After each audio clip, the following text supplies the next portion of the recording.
I wouldn't have done that had I known someone was watching me. Also, for what it's worth, this story is not to poke fun at the person that told me this and that said this, because I believe we are all guilty of, if not saying this, at least behaving in this way. So, someone that I spent a fair amount of time with did something that was foolish one evening.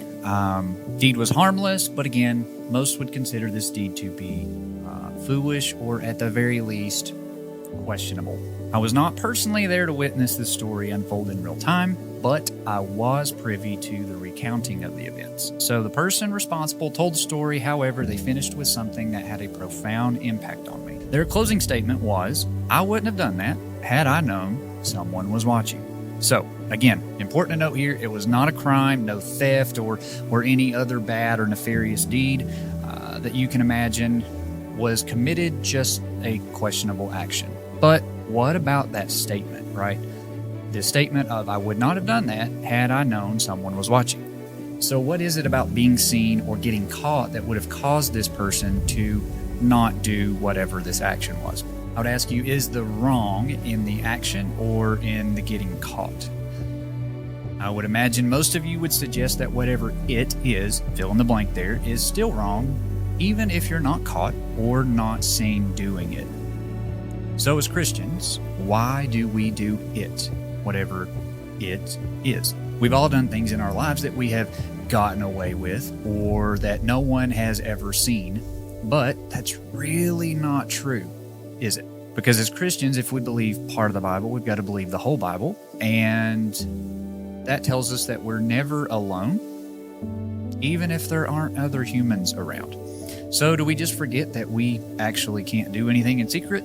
Do we forget that we actually can't hide anything? Ask Adam and Eve how that worked out for them when they tried to hide from God. So perhaps this story is less of a story, but more of a general reminder that we are never alone and we can truly never act in secrecy.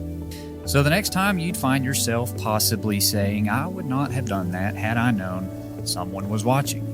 Just save yourself the trouble and don't do whatever it is that you were going to do, because someone's watching, always. So this is a reading from last week's newsletter story. These come to your personal inbox every Monday morning when I send these out. So if you would like to get these stories sent to your inbox every Monday, there'll be a link below for you to subscribe to the newsletter. Also, I would appreciate it if you can think of someone that would enjoy reading this, possibly benefit from reading or listening to this.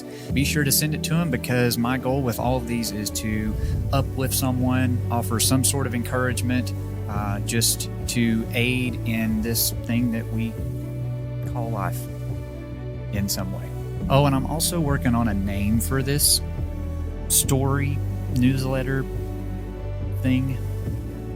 Got a couple cool suggestions, but still nothing set in stone. So if you have a fun name or a name that you think would be fitting, be sure to let me know what that is, and who knows, maybe we'll get a name for this thing and I can quit calling it stories and newsletters. And on that note, we will catch you in the next one, which will be like next week.